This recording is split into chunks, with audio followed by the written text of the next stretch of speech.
a leader. This, before you click off this video, is not clickbait. And this is not some type of scam. I'm just saying something that's incorrect. No, no, no. If you really want to learn how to read people, then you want to definitely stay tuned until the end of this video, because I'm going to share with you multiple ways, but today I'm going to focus on one specific area of someone's facial expressions that will tell you a lot about what they are thinking or what's on their mind. And if you think that this is a skill that is not true and this doesn't work, I encourage you to give it a try. The next time when you have a conversation coming up as a leader, watch this facial expression and come back to me and let me know if it didn't work for you. Now, if you are new to me, my name is Dr. Jacinta, and I'm here to help you learn how to communicate more confidently and concisely under pressure. If you are a woman in leadership, you are in my direct target audience that I provide executive coaching and consultation services to. So you're welcome to contact me. If you need some support, I have a high stakes communication analysis that I'm offering right now. I only have 6 spots left for it. It is a complimentary 15-minute call with myself where I will give you some insights in terms of how you're communicating. Maybe you're preparing for a high stakes conversation or a difficult situation. Let's talk through it and I'll give you some immediate actionable steps that will help you be able to communicate and not lose any authority. If you are outside of my target audience and you are a man in leadership, or you're someone that is thinking about leadership, but you're not quite sure if you want to do it just yet, I guarantee you are going to learn some very, very, very, very good insights here on this channel that will set you apart from everybody else, because what I'm sharing with you are topics, issues, strategies, techniques, real world situations that are not being talked about that much on YouTube. And if you like this information, feel free to take a look at my live videos. There's so many videos you can take a look at. But if you're new to me or you're just starting to develop yourself as a leader and you want to communicate and be able to be more effective in those challenging situations, take a look at a couple videos on my tab. Anything that relates to body language, managing your emotions under pressure, difficult conversations, tone of voice, eye contact. Those are very good fundamental videos you can watch to get started. But in this video, we're going to talk about how to read people. So I want to say hello and welcome to those of you who have joined the live video today. Hope you all are doing fantastically well. If you want to learn how to start reading people like a leader, then you want to watch this video. If you have any questions about how do you read people, then you want to watch this video. So make sure you stay tuned. Feel free to subscribe to this channel. If you like this content so far, I will help you be that person that stands out from everybody else. I want to say hello to Celeste Portillo Jurado. Hello, Celeste. How are you doing today? Welcome. Celeste says, how are you? Celeste, I'm doing fantastically well. Any day I could be live with my audience. I'm doing great. Peterson Steele. Hello, Peterson. How you doing today? Welcome. Says, love you, baby. Hello. How you doing today? Welcome. All right. Celeste says, I know how to read. Fantastic. Well, that's great. And I'm hoping you're talking about reading people, because that's what we're going to talk about today. Let me know what part of the big, beautiful world you all are joining from today and what questions you have about learning how to read people. I know this is something that everybody wants to know. Don't you want to learn how to read people so you can be prepared to say what you need to say in advance? Then this is definitely the best video for you to be at, live here on YouTube. I am one of the, I wouldn't say few, thank you for the heart emojis. There's not a lot of creators that live stream consistently like myself, and there's definitely not a lot of creators that will actually say hello to you when they live stream. I'm one of the few. So if you come to my live streams, I will say hello to you and have a conversation with you as long as it's appropriate. Of course, if there's a troll and it's not appropriate, then I will take care of that. But nonetheless, glad that you're here. Cat 23rd, welcome, Cat. How you doing? Welcome back, friend. Good to see you. High five. Cat says, I'm here. I'm so glad you're here, Cat. All right, Celeste says, you can call me Celeste. I will absolutely do that. And Celeste says, you are very nice. Well, thank you. I appreciate that. And Peterson still says, I need reading. So let's talk about how to help you learn how to read people. Now, these are advanced communication skills and strategies I'm sharing with you. If you are somebody that is at a point where you want to be ahead of everybody else and you want to advance in your career, maybe you want to earn a higher salary, maybe you want to do some amazing things in your life, You want to start developing these skills. Many people, before I go into how to read people, many people really underestimate the power and the impact that you can have as an individual if you learn how to not only communicate, but learn how to communicate under pressure. Most people do not know how to communicate under pressure. Let me know in the comments below, have you ever struggled with communicating under pressure? Let me know in the comments below. Celeste says, I have to go to sleep. I will come tomorrow night. Well, absolutely. Well, Celeste, I typically go live Tuesday through Thursdays in the morning, in the evenings. So the next time I will be live again will be next Tuesday. So if you're based out of the United States, it'll be Tuesday in the morning time. So nonetheless, feel free to subscribe to the channel and you'll get notifications as to when I go live. And if you see any content on here that you want to learn more about, then just type a message to me, text a message to me on the videos, and I will respond to you directly. I appreciate you being here and I hope you get some rest today. As I mentioned, being able to communicate is critically important. And if you are that person, the fact that you clicked on this video, I know you're supposed to be here. The videos, the titles of my videos are very specific to a certain type of individual. These are the individuals who are very high achieving, very accomplished leaders in the world today, are thinking about leadership, but nonetheless, my videos are not just for everybody that wants to watch random silly things on YouTube. It's for a very special type of person, and I know you are there. So feel free to ask me any questions. I'm here to support you. Kat says, well, I wouldn't say I struggled, but the person I was interacting with, they kind of had a hard time communicating. Okay, so Kat, tell me a little bit about what happened, and we'll all learn together in terms of what happened in your specific situation. I appreciate the heart emojis, friends, and let's talk about it. So if your person, the person that you spoke with, that you were interacting with, had a hard time communicating, what did they do, Kat? Because this is why we're here on this channel. I'm here to give you over 20 years worth of my expertise as a senior leader, a public speaker. I've interacted with congressional leaders. I've been on the TV before, but we learn together as a community. So if you have something to share, maybe such as Kat mentioned, there's a situation where there was someone that had a hard time communicating. Tell us what that is, Kat, so that we know we don't want to communicate in that way. So let me know, Kat, when you have a minute. We have Brielle. I hope I said your name correctly. I hope so. Brielle Pickery 18. Pickerel 18. I believe that's what it is. Hello, welcome, welcome. Hope you're doing well today. We're talking about learning how to read people. Now, as I mentioned, there's multiple ways you can read people. One of the most important strategies I'll share with you this evening to read people is to observe people. You have to pay very, very, very close attention to what their facial expressions are doing. Now, there's different aspects of facial expressions that will tell you about a person. Today, I'm going to focus on one area specifically. You can take a look at someone and see what they're thinking a lot of times by their eyebrows, their eyes, in terms of where their direction are, how they're looking at you, and their lips. Today, we're focusing on the lips. Okay, so we're going to focus on the lips today because someone's lips will, believe it or not, they will tell you a lot about what they're thinking. As I mentioned, I'm focusing on one area, one secret for you today, but there's multiple ways you can learn about someone in terms of learning how to read them by paying attention to their facial expressions. Their body language can tell you a lot in terms of what they're thinking, which will help you to read people also. But today we're going to focus on the lower third of someone's face, which is their lips. I'm going to give you some examples and some real situations that have happened to me where I was able to pick up on a situation pretty quickly and be able to prepare myself for the conversation. Kat says, physical reactions and anxiety. They were anxious, if I can put it like that. Great. So probably, and Kat, if you want to, if they had physical reactions, tell me a little bit about what they were doing. Were they fidgeting a bit? Did they look like they were maybe pacing some?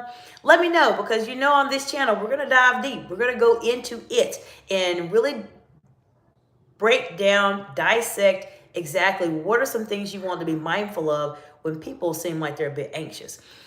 Most of the time, I will say this, when someone's really anxious, that I have seen, and Kat, feel free to let me know what physical reactions they had specifically. A lot of times, anxious people will have a very hard time maintaining eye contact. I've noticed that quite a bit. Their eyes tend to move around a lot, or their eyes may just look down. They may have a very hard time making eye contact with someone. Another thing I see people do when they're very anxious is they will pop the top off of a pen. Now, you may be wondering, what am I talking about? I can't tell you, literally, how many times I have been in meetings where I've seen someone grab a pen and they were so nervous about it, they just popped the top off the pen. You know what I'm talking about? The part that you're supposed to tuck into a shirt or tuck into a book, the part that extends. I have seen so many pens popped off because someone was nervous. So that's something too. So let me see what's in the chat. Millie Arans, welcome back. Millie, high five, friend. How you doing today? Good to see you. Welcome back. Millie says, I'm back. Hey, hello, Millie. Kat says, struggle to maintain eye contact, change of tone, and breath patterns. Wow, that's really great, Kat. Thank you for mentioning that. And for those of you watching live or watching the replay, what Kat just mentioned was some insights for you to keep in mind that you want to try not to do if you are trying to not come across as someone that's anxious. I mentioned about eye contact too. So Kat, this is something I've seen happen a lot when people are really nervous. They struggle to maintain eye contact. Change of tone. Sometimes the tone of voice when they're really anxious, thank you for the heart emojis, it depends on the person. Now I talk about one aspect of tone of voice, and thank you for the heart emojis, friends.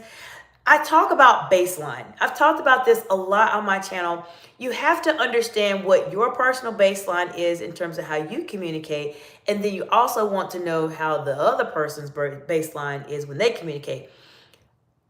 When situations come up and their actual tone of voice goes up or down, you can be able to listen and say, okay, I'm noticing there's a change here. Now I need to prepare myself to respond. This is how you master these very high stakes, high pressure situations that I talk about here on my channel that most leaders have a hard time doing. Change your tone of voice. Kat, that's a really great thing, really great actual issue that you brought up, because that's something very, very important in this situation. Breath patterns is very good too. Most of the time when someone's anxious, they are not able to breathe in fully like they normally would. If you know someone that's ever had a panic attack, if you know what a panic attack is, let me know in the comments below. What is it exactly, if you know? But if you've had a panic attack before, then one of the things that happens is you can't breathe. Like you literally just, like you can't breathe in air. Like your body is breathing out too much carbon dioxide. You're not breathing in any oxygen. And that can sometimes happen when someone is very, very anxious. This can happen also. So change of breath is something that actually, Kat, I appreciate you mentioning that, because change of breath is something a lot of people don't talk about or think about when you consider someone being very anxious. And for those of you watching, take some insight in terms of what Kat said, because breath patterns is something that you can pay attention to just by observing them. All of the nonverbal or verbal gestures that someone does, they can truly help you start to learn how to read people. And what happens in this case when you start to learn how to master this skill is that you learn how to read people. You can be having a conversation with someone and you can immediately notice, just as Kat said, they're not looking at you. They might be nervous, or most of the time they're probably nervous. Or you can notice that their tone of voice is changing, and you can pick up and say, something's going on in this conversation. And you can see them, maybe sighing a bit more than normal. Then those indications all let you know that this person is nervous or there's something going on. I talked about this yesterday, and let me know what questions you all have, or what situations have you been in where you've noticed someone being very upset or very nervous. Let's talk about what have you observed in terms of reading people that we can share with the audience so we can learn together. Breath patterns is fantastic. And I appreciate you so much, Kat, for mentioning that. Now, as I mentioned yesterday, the reason why people struggle with high stakes, high pressure situations, if you want me to give you some insight on these, just as a very quick overview, this would be your salary negotiations, your interview preparations, your presentations you're doing with board members, and also other individuals. Maybe you are an elected official and you're working with an audience or a group of people. Thank you for the heart emojis. You might be in a situation where you're doing a presentation to a group, you're talking to to individuals in a large conference, you are having a difficult conversation with the coworker or with the team member. As the leader, I can go on and on and on, but I want to make sure we all understand high stakes conversations. Now, the reason why people struggle with these situations, these conversations, is because they are not, or they have not been trained, or they're not subscribed to my YouTube channel to learn when a conversation is about to go under pressure, or they're about to go in a different direction than maybe they didn't anticipate for the conversation to go. This is why I focus so heavily on these advanced communication skills and strategies, because I want you all to be that leader that's way up here, that is at a higher level than everybody else, because most people do not know how to do this. And I see so many leaders in the world today truly struggle with high stakes situations. They lose it. They don't know what to say. They get highly emotional. They act out. They look ridiculous. Everyone's looking at them.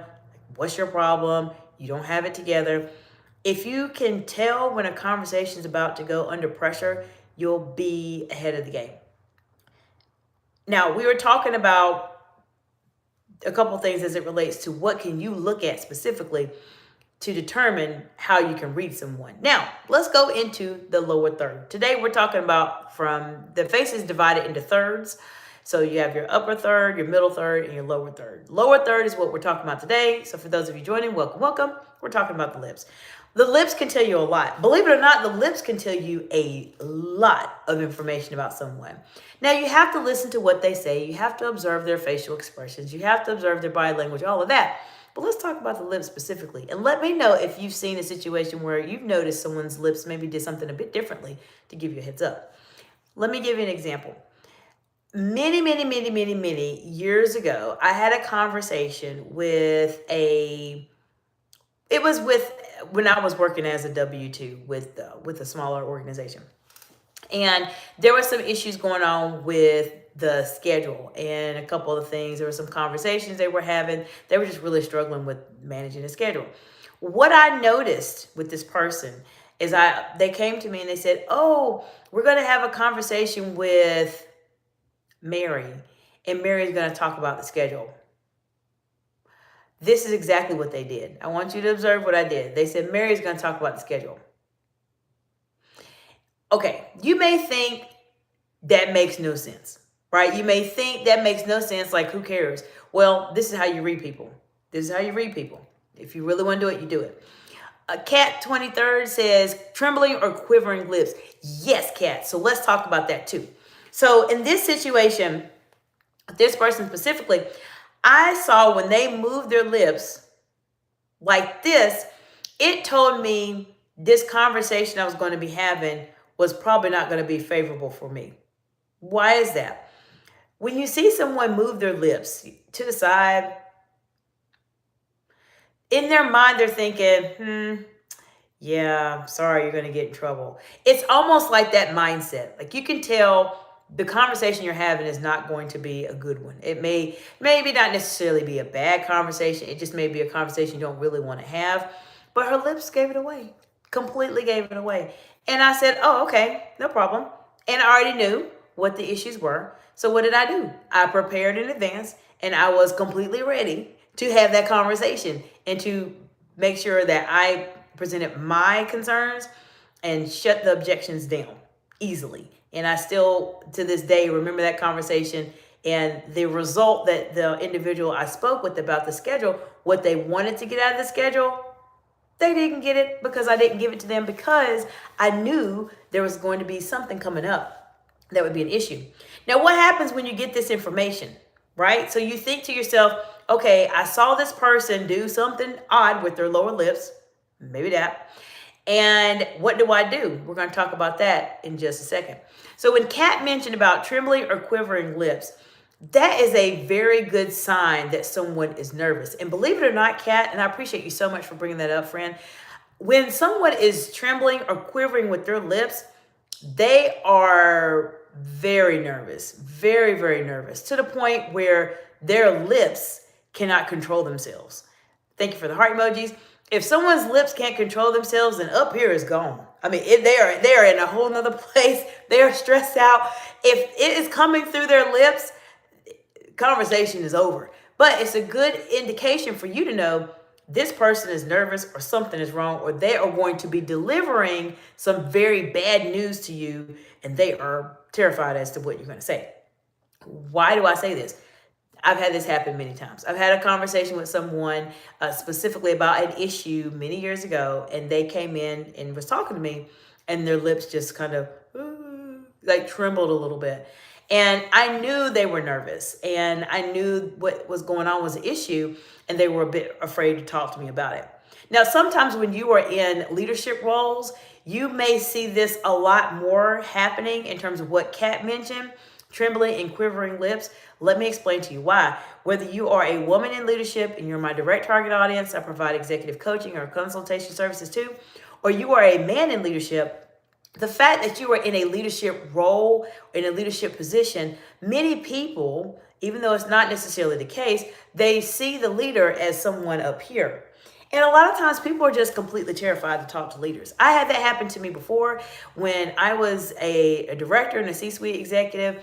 People would come to my office and it's like the principal's office. People think they're in the principal's office and they're going to get in trouble, which is not the case. It's the same office where people get raises, where people get accolades and all kinds of wonderful things. But of course, conversations and hard conversations happen too. But you may notice people do this a lot more when you are in a, sorry, my charger just fell, when you are in a leadership position, and you may see people react in that way to show that they're very nervous. Now, it's just something for you to know. When you see that, this is what I want you to do. Ask the person, how are things going for you? Are you doing okay? Is there anything I can support you with?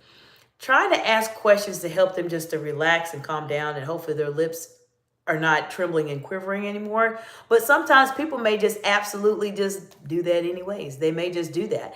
Even if you calm them down, they just may just be nervous. They just may be nervous. There are people out there that are nervous all the time. They are out there. I've met them and they're just nervous all the time.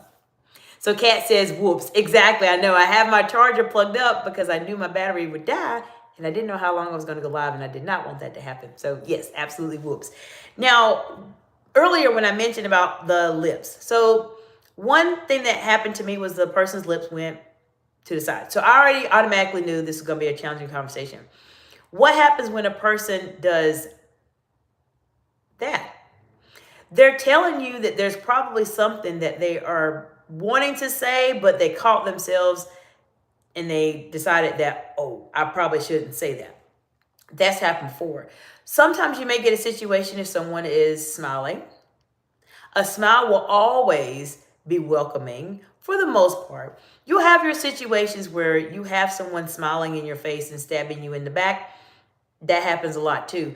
But you can't necessarily judge someone's smile by them maybe giving you a hard time. You have to put it all together in context. If you've had conversations and you know this person says one thing and does something differently and they smile in your face or just being fake, that's a whole nother life for a whole nother day. But smiling typically is a universal welcoming language. Now, a half smile, sometimes people will do that in a way to make it look like they're trying to smile, but they're forcing it because they simply just, they don't know what to do. They really don't know what to do. And they want to show you that they're smiling or they're happy for you, but in actuality, they may not be, or there may be a situation that they're not really happy with, but they don't want to come across as the notorious facial expression to help you read people, which is the frown. They don't want to frown, but they don't want to smile. So they do that half smile to show you, yeah, I don't really like this, or I don't really support this, but I'll smile just to be polite. You have to watch out for people like that. Now, another type of facial expression, and we're talking about lower third of face, I've seen happen a lot of times, is the pursing of lips. Now remember, there's a frown, there's a half smile, there's a big smile, there's a moving of the lips, etc. But pursing, Sometimes people do this when they're very, very angry. Have you ever seen this? Let me know in the comments below. What are some facial expressions, or let's say lower third expressions, that you've noticed when someone's been very upset? Kat mentioned trembling or quivering lips, which is a very good one. But sometimes people can say, they can really be very, very upset. And you have to look and see, does this look like a half smile, or does this look like a I'm so mad I'm about to do something type of look? Very important to know. Kat says tight smiles unnaturally trying to appear calm and polite. Yes, that's very good too. And when you think about it, Kat, I appreciate you and I appreciate the heart emojis. When this situation comes up, when people are doing those type of smiles to be polite, typically it's the interesting part about it is that these individuals, they definitely are not subscribed to my YouTube channel, and they definitely are not trained in this way, because if they were, they would know not to do that. These individuals, especially that you're referring to and I'm referring to, are people that are, their mind is basically telling them to act some kind of way to where you don't look bad and you don't look like you don't care about somebody or you're upset or something like that. They just can't control it. They can't control it. And why controlling your facial expressions is something that's very important. You always want to be your authentic self. I'll always advocate for that. But there's a way you can still communicate in a very polished, very professional way where you are more strategic about your facial expressions, because your facial expressions, especially as a woman in leadership or as a man in leadership, carry a lot of weight. Why? Because everyone is looking at the leader. Let me know if you've ever been in a situation where all eyes were on you. Let me know, because this happens a lot in the wonderful world of leadership. So let me know. But those are some really great observations, Kat. Those very tight smiles. As I mentioned earlier, it's like the person, they want to smile because they know that's what they should do, but they in actuality really don't care. And you have to be very, very careful of people like that. Why this is so important? Because these strategies I'm sharing with you will teach you how to read people.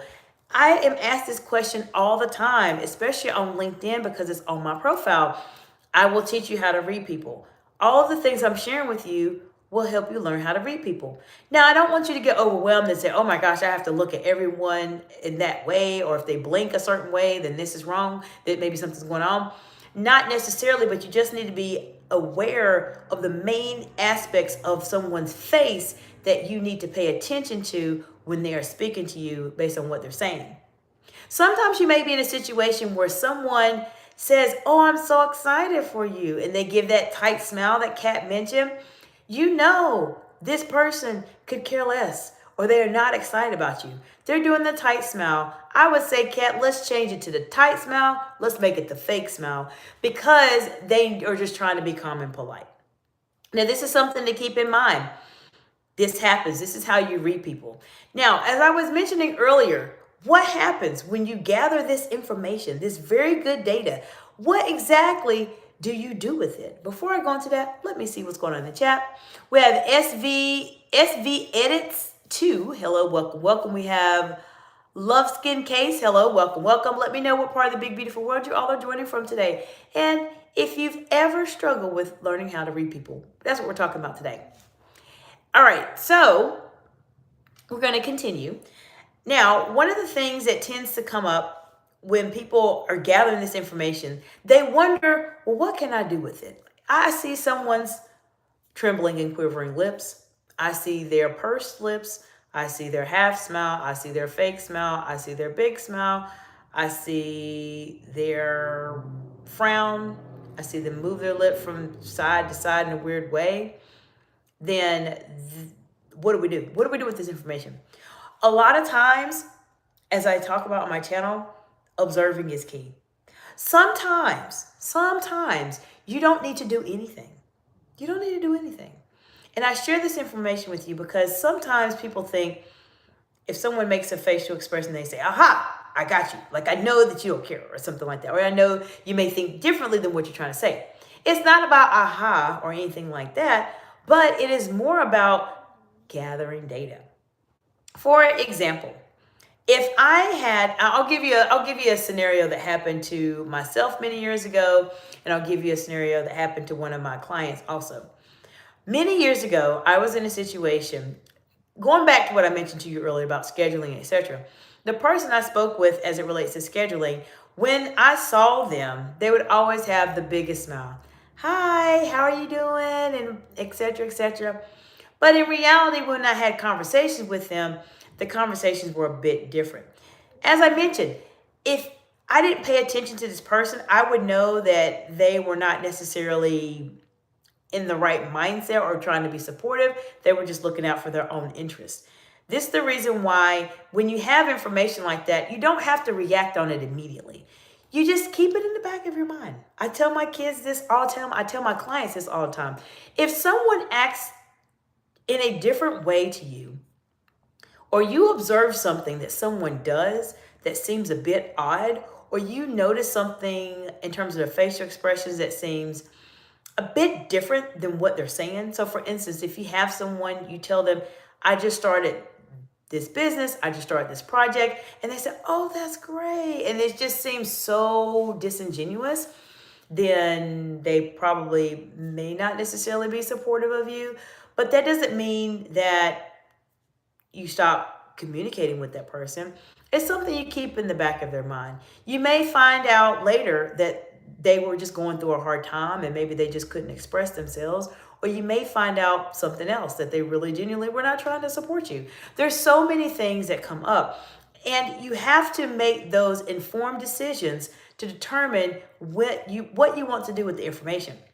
Majority of the time, when you have that information, you keep it in the back of your mind and be able to discuss it when you have a moment. I'll give you an example what happened to a client of mine. A client of mine, she was starting out in a new role, and she just started in a specific position. And in the position, she was new, and she noticed that a lot of the people she worked with were established, had been in the roles for a very, very, very long time.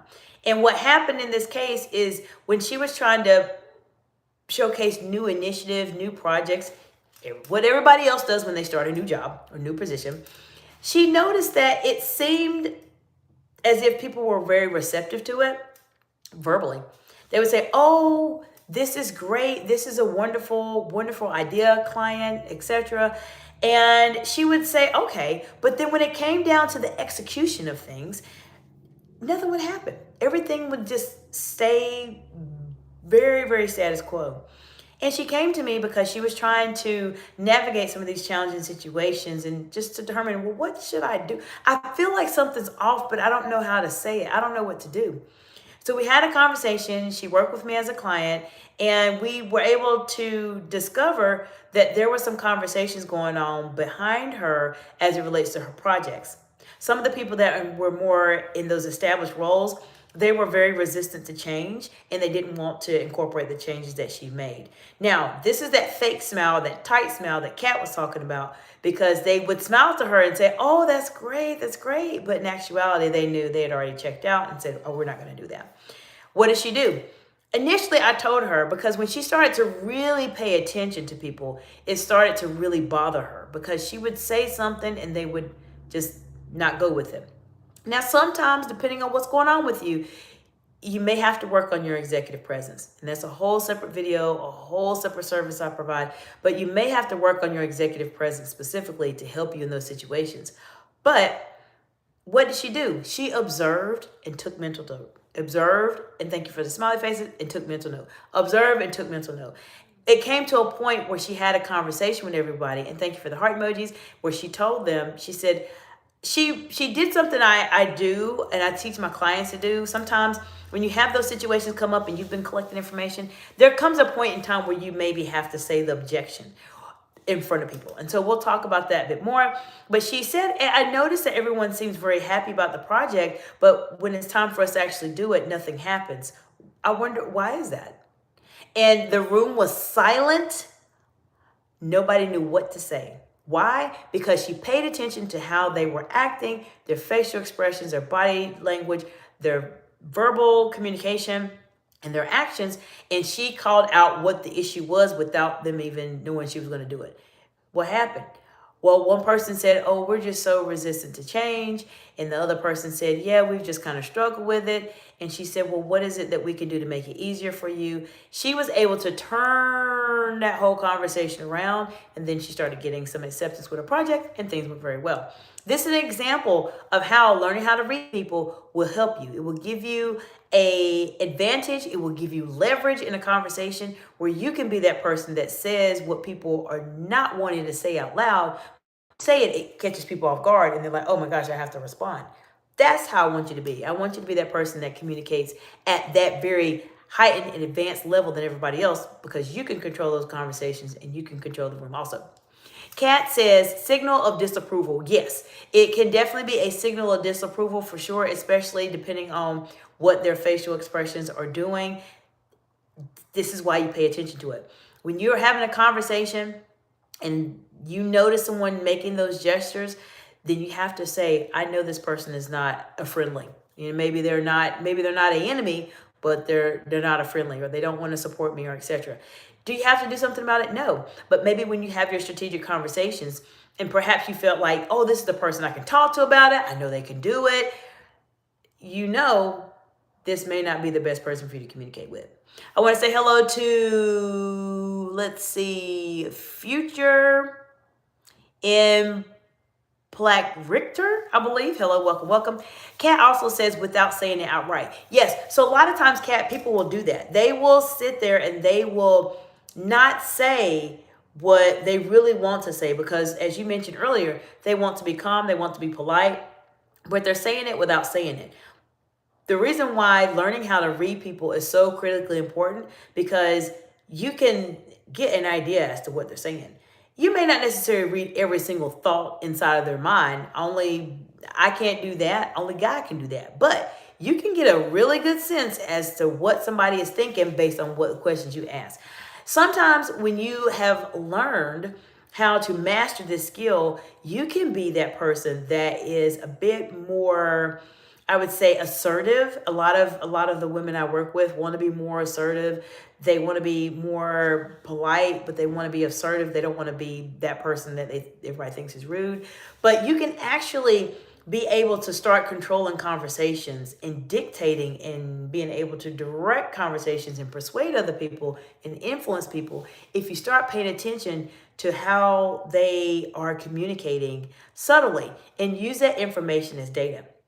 I used to do this all the time, and I tell my clients, and I want to share this with you on YouTube also, because I know many of you, we may never actually be able to work together specifically. You may be in other parts of the world, and I want to share with you as much as I can to help you on your journey.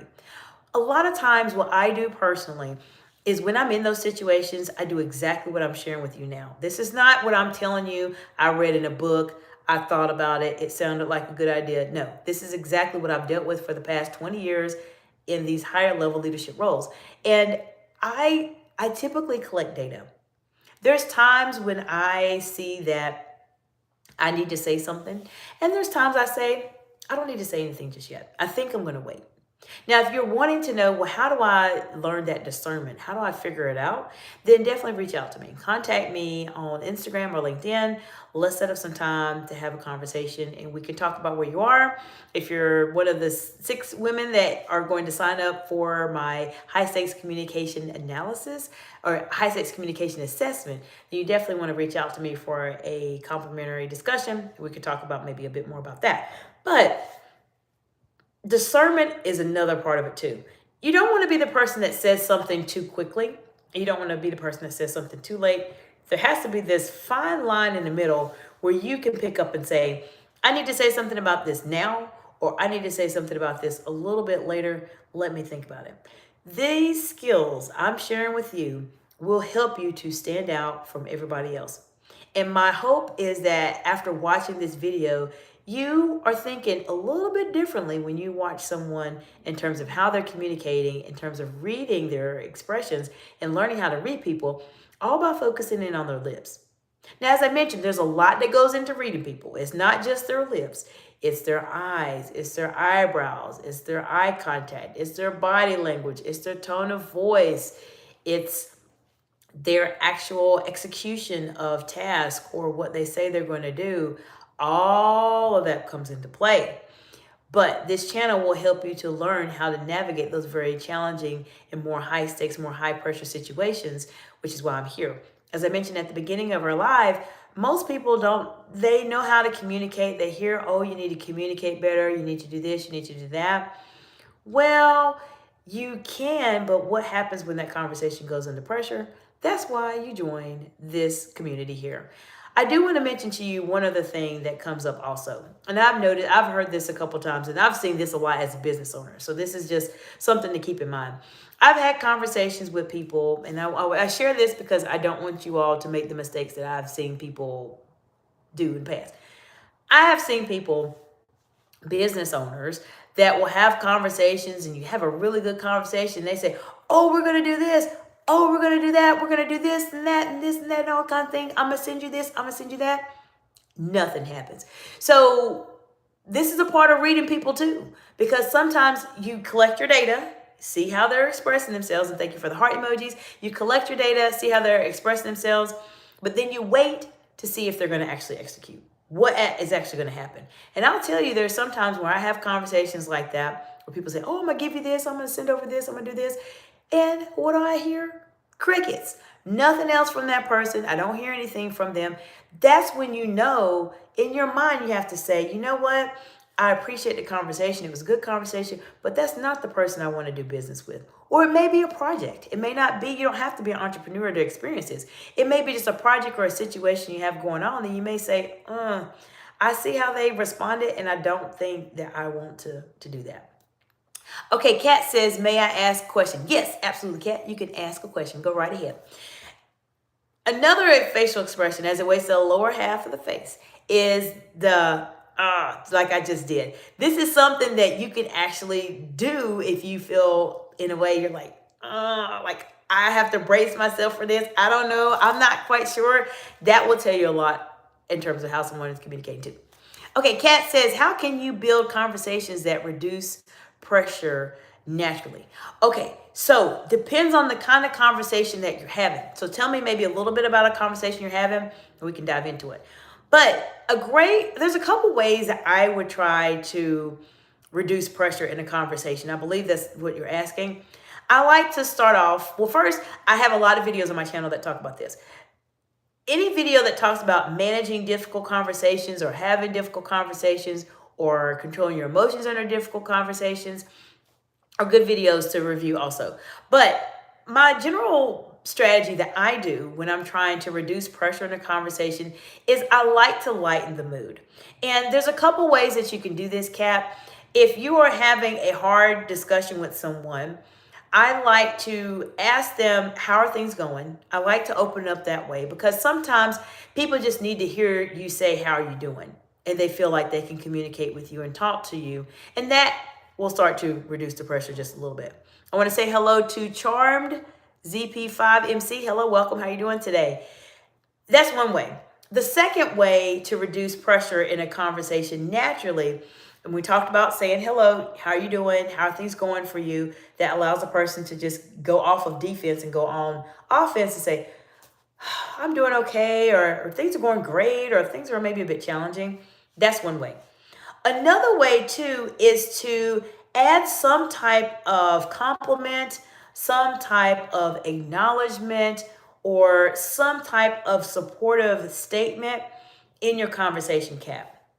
For example, if you're having a difficult conversation with someone specifically, and you know that this person has completely dropped the ball, or this project is not going to go well, there's an issue, instead of just having the conversation and just going in and saying, you know what, we had this problem, that problem, this problem, that problem, and this too. This is bad, this is not working out, etc. I would say there's a couple aspects of this project that have been going really well. You've done great with them. We've had some really great successes with A, B, and C. And there's a couple areas that we want to improve and want to enhance. And I want to get your feedback on it and talk about it. When you position it in that way, Kat, it doesn't come across as you talking to someone and being that person that's just like pointing the finger. You did this wrong, you did that wrong. A lot of times leaders make this mistake because they're so They have so much fires that they're dealing with and so many challenging situations that they let their emotions get the best of them. And so instead of having more of a collaborative type of discussion, it's more of a I'm talking to you, you listen. And that's not the way to really have a conversation, especially if you're trying to reduce pressure naturally. I found that if you ask somebody for their insights, even if they've done something wrong and it's horrible, if you ask for their insights, it still helps to reduce the pressure in the conversation because you're not having that one-sided direction. I've had people do tremendous mistakes, huge safety mistakes. And instead of me saying, you know what, you did this wrong and now you're fired, I don't say it that way specifically. I will say, I noticed that we had a situation happen with X, Y, and Z. Can you tell me what your thoughts are about it? And then when you say that, the person will start talking, and then you can start learning how to read them and seeing exactly what they're saying. And then you can start to understand their perspective of things, because their perspective of it may be a bit differently or be a bit different than yours. And you may learn some information that you simply did not know. And now that you know it, you may have to make a different decision in terms of where you want the conversation to go. That's how I do it. Another thing, Kat, to think of also to reduce pressure naturally is your tone of voice and your own facial expressions. If you're having a conversation with someone and it's a very sensitive topic, how you communicate with them in a tone of voice is important. You want to be very calm, stay within your baseline, but then you may have to go a little bit softer when you're speaking to them because you know it's a sensitive topic. For instance, when I had conversations with people, when I had to talk to them about their body odor and etc., I would say that's probably one of the more challenging conversations you have to have with somebody. I've had conversations about terminations, layoffs, reduction in force, promotions, problems, body odor, etc. Body odor is a tough one. And I'll tell you that because you are trying to, this is something very deeply personal to someone. And you have to figure out, well, how can I have this really hard conversation with someone? I can't tell you how many times people just gift this to me. They say, can you talk to them about this? Because they know it's so uncomfortable that they don't even want to have it. That's the reason why people come to me for the hard things. But your tone of voice is really important. And asking what's going on, asking those open-ended questions that I do as an executive coach with my clients to really start to dive deep and figure out, well, what really is the problem? Like, what really is going on? It tells you a lot about the person and it helps you to reduce that pressure. Now, if you may have a situation where it's a very sensitive situation, I'll tell you candidly, I've had situations where people, and I thank you for the heart emojis, I've had situations where I've had to do the body odor conversation. And there's been some real stuff going on. Instead of me being the person that says, you know what, your body odor is impacting our clients, they think you smell and this is not going to work, you need to go home and take a shower. That's not the way you do those very high stakes, very sensitive conversations. And thank you for the heart emojis. You don't do it like that. You have to understand what's going on. And I'll tell you, some of the situations I've had where it comes to body odor and etc., they have real personal situations. They may have been kicked out of their home. They may be in a transient situation. So you always want to reduce the pressure by asking the person, what's going on? What do you need help with? And I think that'll be a great way for you to do that. All right, so we have Kat says validation. Yes, so this gives you some form of validation so you know exactly what's going on, and you want to validate that they're a person, that they've been working hard, and maybe if they've been in a role and they're doing horribly in it, they still are trying something. So even if someone has done something just completely just wrong, Kat, you can still find something. I tell people I tell my clients too, even if they've done horrible every time, there's still something.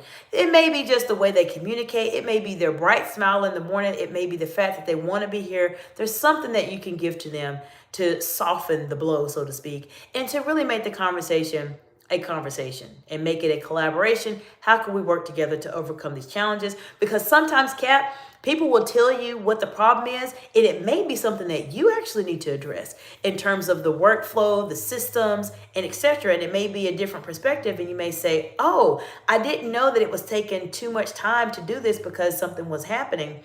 Maybe there's some things that I, as a leader, need to modify, or maybe there's some policies I need to create, or some procedures, or etc. in my business or out of my business that I need to maybe work on to make the process more streamlined. So when you have those conversations, it's not always bad. Just find it may help you to be able to grow in your position, in your field, etc. I want to say hello to Roman Scaria 1352. Hello, welcome, welcome. We have Emily 900 says, hey, okay, well, I don't know if you're referring to me as Shaniqua, but that's not my name. My name is Dr. Jacinta, by the way. But what you mentioned, Kat, is very, very helpful and something that will absolutely help you on your journey. Now, we've talked about being able to read people. Now, we've talked about eyes, eyebrows, lower third of your face. There's a lot of other things we can talk about also with the lower third of your face, but the ones I've discussed with you previously are the main ones I would say you want to definitely focus in on and work on specifically. There's a lot that comes through with your body expressions, your head, the way you turn your head or the way you move your head, and etc. All of that can factor into how you communicate as well. And all of this, as I mentioned, it all comes together so that you can learn how to read people. A lot of people will say, well, how do I do this? This is why you subscribe to the channel. This is why you work with me one-on-one. So I can help you to start to pick up on these type of situations when they specifically start to come up. Now, there's another thing I'll mention to you as well. And this is something that you see, but people may not mention necessarily. But outside of your body language, how you can read people is by their interactions and what they're trying to say. You may read through, like, for instance, I've read through a couple comments here where it seems a bit ridiculous. I can pick up quickly this person is talking nonsense. And one of the things I've mentioned to you all, as the channel grows, so do the trolls. They grow also. All right, so we have Kev's Positivity Movement. Hope you're doing well today. Appreciate you doing well. We have Minnie Pekka 777. Hope you're doing well today. Welcome, welcome. And Minnie says new sub. Well, hello, welcome, Minnie. Hope you're doing well. Let me know what part of the big, beautiful world you are joining from today and what questions you have about learning how to read people. That's what we're talking about specifically here on the channel today. We've talked a lot so far about how you can learn how to read people, and thank you for the celebration hats. I appreciate that so much. Let me know, what questions do you have? What type of situations have you found yourself in that have been a bit challenging, where you wish you would have known how to read people, or you have some insights that you'd like to share, such as Minnie mentioned earlier, as Kate mentioned earlier, not Minnie. Kate mentioned earlier, that are very helpful for you to think about when you have those situations come up. You're trying to figure out, well, what should I do? How should I do it, etc. This is something you might want to think about in terms of reading people. So let me know what questions you have. I do want to also mention that I appreciate you all so much. The channel has reached 800 subscribers. Thank you so much for being here. And I really do want to hear from you in terms of what specifically it is that you are trying to work on and what you want to learn more about. Let me know what else I can do to support you here on the channel. This is a very, very advanced channel. This is more of a serious channel. This is not the channel where you see someone, doing silly things and etc. This channel, I'm trying to change people's lives, and not only just their lives, their future generations' lives. Because if I can help you start to learn how to communicate more confidently and concisely under pressure, whether you're in my direct target audience that I work with in terms of women in leadership, or you're a man in leadership, or someone that is thinking about leadership and going into that particular role, then I can help you teach this to someone else. You can teach this to someone else. You can teach it to another person. This is why I'm here. I really want to change generations. I'm not here just to change just my present generation. Thank you for the heart emojis. I really want to change as many people as I can. Now, let me know what questions you have. Let me know what you need support with. What are you struggling with as it relates to leadership and communication? What is that one thing that when you think about it, I really want to do better with this, but I don't know how? Learn from my over 20 years of experience as a C-suite executive, a director, and a manager to help you be able to fast track your growth, help you be able to negotiate your salary, help you be able to make revenue in your businesses or within your organizations, and really make that big impact on the world that we absolutely need in the world today. So let me know in the comments below on any videos, and let me know what you want to see in the channel. If you want to see There's a couple things that I'm probably going to work on as it relates to moving forward with my channel.